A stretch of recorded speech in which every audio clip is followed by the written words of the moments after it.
sustainable systems of farming, farm like nature, farm like the forest. And he points out, if in the Orient, we used to be called the Orient in those days, if the Orient, you still have farming of 10,000 years, it's because the principles of the forest have been followed. And this agriculture is as permanent and perennial as the forest, the prairie, the ocean.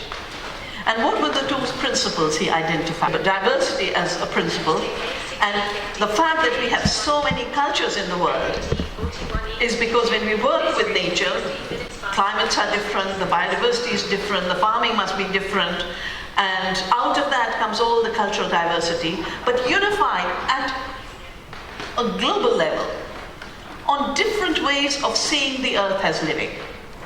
In the Andes, Pachamama. In Africa, and hundreds of names of the Mother Earth. In India, Vasundhara. So when we talk about localizing the SDGs, we are talking about growing democracy from the ground up. In my view, everything that is living comes from the soil upwards, everything that is killing comes from the top down.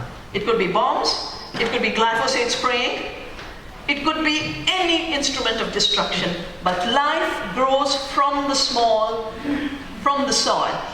And it is so clear that the structure of living systems is organized from the tiniest level, from the molecule to the cell, to the organism, the place of the organism. And when you look at the crystallography of organic foods, they have beautiful crystal form. They have pattern, they have design, they have beauty. And the other side is a scrambled pattern. And in a way what's happening is, with industrial agriculture, there's a scrambling of every system that gives life, sustains life in nature and in society. So localizing the SDGs really is to come back to the roots of organic as living systems, organize as living communities in living economies through democracies. If you look at the SDGs, I can't see a single SDG that doesn't get achieved through local, ecological, biodiverse, regenerative, organic agriculture. And of course in this, the particular goal of gender equality was mentioned. But I think the issue of women, agriculture, food is about every SDG, not just gender inequality and equality. And I believe in ecology, the principle is diversity grows from the margins. But let me just run through our work in Navdanya and how some of the key SDGs are undermined by industrial globalized agriculture, and every aim is fulfilled by a transition to ecological, biodiverse, localized systems. Poverty. Where does poverty come from? Nature doesn't create poverty, nature creates abundance. One seed gives you 1,500, 2,000 in the case of millets, which used to be the staple crop of most of the world till the Green Revolution. The millets are named millets because they give the Latin million, which is 100,000. One seed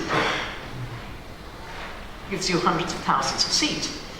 And these millets have more nutrition, use less water, more drought tolerant, they're even more rain tolerant. Last year we had non-stop rain, this time we have non-stop heat. But the millets stand tall in resilience.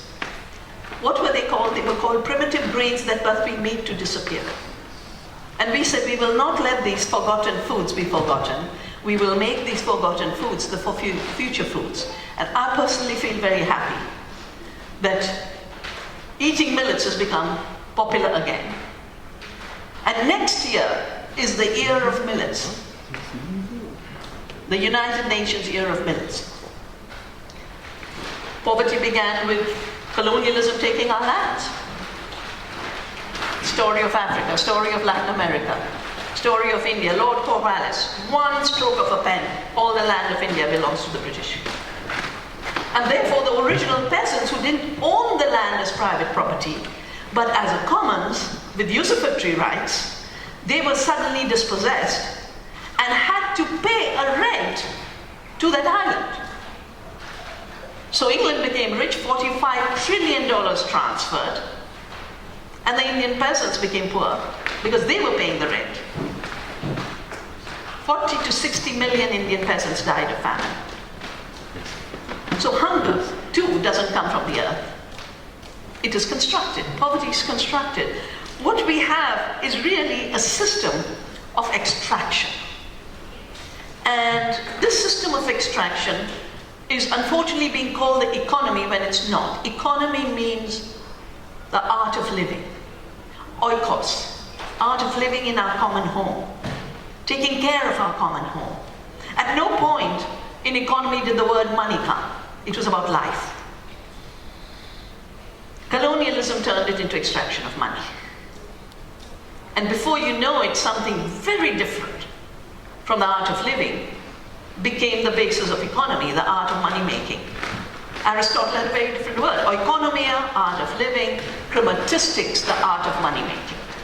And now that our money making has reached such strange and absurd levels that this will be our challenges for the organic movement in the next few years. First, the land was taken. Then there was an attempt to take our seeds. And my life's been dedicated to defending the sovereignty of the seed, the rights of the farmers to save seed. I was at a meeting in 1987 where the chemical industry said, we are making too little money from selling chemicals. We now need to own the seed. But to own the seed, we will need to engineer the seed so we can claim it's a novel organism. And we are now the inventors. And then we'll create intellectual property and patents. But it's not enough to do this in Europe and America because it's a very small population. So we must impose it on the rest of the world through GATT, intellectual property rights, which became the WTO. 87, I decided I'm going to save seeds. We created then 91 Navdanya. I'm going to work with our government to say, but life is not an invention. And we actually have a clause in our patent laws. Plants, animals, seeds, and their parts are not human inventions, therefore they cannot be patented. Till COVID, Monsanto was still trying to challenge this clause. And I remember the last hearing, it was probably 2019, Monsanto's lawyers and the Supreme Court of India saying the seed is empty, like I said, the soil is empty. It's the fertilizers that help grow plants. So where are the fertilizers in our forests? The plants are growing. But now with the seed, they said the seed is empty. They literally stand there and said it's the chemicals we put into the seed that make the seed a superman. And they're literally doing this, yeah? As if seed doesn't exist before 1992. So it's an erasure of knowledge. And most of the seed breeding has been done in the third world, in the south. Look at just two crops, rice. One grass, the peasants of India evolved 200,000 rice varieties. And in Navdanya we have, say, 4,000 of them. Salt-tolerant rices, flood-tolerant rices, drought-tolerant rices, black, blue, green, every color of rice. Therapeutic rices. Rices that are particular for lactating mothers. And, we call rice akshat, the perennial, the permanent that grows life. Now they're trying to do golden rice, genetically engineered rice. And they're now wanting to basically say no, because polished rice leads to nutritional deficiency. They're now talking about biofortified rice. And then none of this is fiction. This is all concrete plans. Take rice, bad rice, chemically doused rice, nutritionally empty rice, turn it into powder. Let the 5 companies who have big mills turn it back into pellets, like rice, adding a little bit of iron for iron fortification. A little bit of zinc, a little bit of this. But research is also really showing the poor people who are being fed this kind of rice with external elements are actually having other diseases. Because I've never seen extraction as the process of growing life. It is giving back, the law of return, the circular economy that is the true economy, but it gets shut out. It isn't even seen. That's why women's work isn't counted, women's knowledge isn't counted. I did many reports for the FAO. Most farmers of the world are women. If you count the work done, if you look at land ownership, no women, farmers. You look at who does the work, all women. Nigeria, 2% land, women grow 50% of the food. Globally, 80% of the food is grown on small farms. And this is FAO data. I was told by Benoit that Bayer was challenging that figure. It's not our figure. It's the global figure. If you look at trade and the containers, you won't see this. Because in the container you only see what's being traded. And in the container you only see the material, the commodity that's moving, not how it was produced or how it will be used. Both ends disappear. So 80% of the GMO corn soya is used for biofuel and animal feed. All this talk about hunger could go tomorrow if we weren't wasting precious food on driving cars or torturing animals. Herbivores are herbivores. They like to eat grass. They shouldn't be put in factories and fed intensive feed, which is the true reason for methane, the stink. When people say, what's methane? I said, the stink at a concentrated animal farm operation. On a free-range pasture, you never get a stink.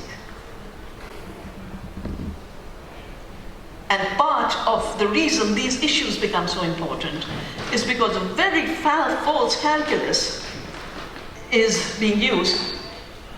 The animals, they're talking about 1 million sheep being killed in Ireland for climate change. Netherlands, the farmers are on a strike right now because they want to cut off the population when you didn't have to create factory farms with huge numbers in those factory farms. You need to have the right balance of plants and humans, including other animals. So we said the extractive measures measure nothing. Neither growth, growth if it's measured only in terms of commodification and commercialization, doesn't measure the organic system of life. So organic system of life needs other measures. So we call it wealth per acre. Wealth means well-being, never meant money. The status of well-being is wealth. So true cost accounting, our work is showing that shedding all the toxic junk, shedding the GMOs, shedding the external inputs, and creating markets of fairness and equity and respect, farmers earn twice as much. And I'm not talking about one product. In BT cotton, we've shown it with 30 years of work. The farmers growing BT cotton, 95% Monsanto, are all in debt. Crop failure is very high. It was supposed to be an alternative to pesticide. There's more pesticide use. Farmers are dying because of suicides on the one hand and pesticide poisoning on the other. 400,000 farmer suicides in India since '95, since globalization, of which 85% are in the cotton belt, which is 95% BT cotton. If we have to address the extinction crisis, we have to recognize that we are part of the web of life. We are like the insects who are disappearing, the crop varieties that are disappearing, the good food that is disappearing, health that is disappearing, and caring people. For me, agriculture is care for the earth. Agriculture, the culture of care for the earth, that's what it means. Agriculture doesn't mean bombard the planet with poisons. That needs another name. I would call it a military operation. War. War. It's a war. And it's a war against the earth, her biodiversity. It's a war against the farmers. But it's also a war against our health. Because the health of the planet and our health is one health. And it is woven through biodiversity. Disease is woven through toxics. So poverty is caused by the same processes that create hunger. Monocultures are a poverty-creating system because they need external inputs and they don't produce enough. So I said, I'm not going to look at monoculture yield, which merely looks at what goes to the container. It doesn't look at what was the status of the soil, how well did the farmers do, how good is the quality of the food that you're eating. So we shifted to measuring biodiversity indicators. The biodiversity of the farm, the biodiversity in the soil, the biodiversity of plants and insects and pollinators, and the nutrition in the food. Health per acre, we said not yield per acre, but health per acre. I have a report, it's available on the Navdanya website, which has the figures. And the figures are dramatic. Growing biodiversity instead of intensifying chemicals, we did those studies with 200 farmers, practicing farmers, and then we extrapolated it to India's cultivable land. Said if all farmers were growing biodiversity and growing life, what would be the situation? We'd have protein for 2.5 billion. Our population is 1.39 now. Carotene for 1.5 billion. Golden rice, vitamin A, all because of carotene. Iron, which is the biggest killer in the world, we would have enough iron for 20 billion women. That's the level of biodiversity providing nutrition per acre and health per acre. But there's also hidden hunger, because what is being put out in those containers is nutritionally empty commodities. The data is there, 70 to 80 to 90% nutrition is gone in chemical farming because the soil has been depleted. And on the other hand, wherever the soil gets taken care of, you have an increase in the nutritional content. So you have the biodiversity content, going from monocultures to biodiversity you increase. With the soil organisms feeding the plant, you have nutritionally dense food. And the ancient seeds were bred for eating, not for trading. So they are nutritionally dense. Our wheats are 14% protein and don't cause gluten allergy, one more of the biopiracy cases we fought. Our rices have more nutrition. So it's not enough to measure the weight of a commodity. It's the quality of the food. And I see the world as a world of quantum coherence, a world of resonance, of self-organized, non-local action, where everything works in harmony, compared to a world of discordance, disharmony, disorder. And at the physics level, the entropy is a result of working against order. So it is always called by mechanical system. And Schrödinger wrote a brilliant little book on what is life. He was very puzzled. He said, how does life keep working? And in this book he says, living systems reverse entropy. They are negative entropy systems. They're not machines run by external energy. So we need to revisit the amazing sciences, indigenous sciences, ancient wisdoms, the new emerging sciences, including the connections between soil and health, the biodiversity outside and the biodiversity within. The health paradigm is very much like the seed becoming a Superman paradigm. When I work with schools, and I'll go and ask the children, what is food? The fuel that runs our body, which is a machine. That's the books. The textbooks teach you. Food is a fuel that runs the body, which is a machine. Well, this is an amazing self-organized complexity. And we are interbeings. 100 trillion microbes in our gut are the key to our health. So if you ask me, what is organic farming? How do we localize the SDGs? Take care of the soil, grow biodiversity, it'll remove poverty, it'll remove hunger, it'll remove disease. All of it. And for this, on the gender question, who will be the leaders in this transition? It just so happens the women were left to do this work because it didn't count in the market. And in a time when the market is failing people across the world, the corporate globalized market is failing people. Women are experts in producing food. Women are experts in biodiversity. Women are experts in making less become more. And women are experts in care. And as I've written in my latest book, the transition we need is a transition from greed to care. Care is the revolution, the organic revolution of relationships, of caring for the earth, caring for the soil, caring for the plants, caring for the animals. We cannot allow the ecocide of animals with the excuse of climate change. That is fake science. And organic human beings are rooted in the soil. Organic human beings are rooted in community and freedom and democracy. Organic human beings grow health, not greed. This is our challenge. And I do hope, we'll be able to work in new ways.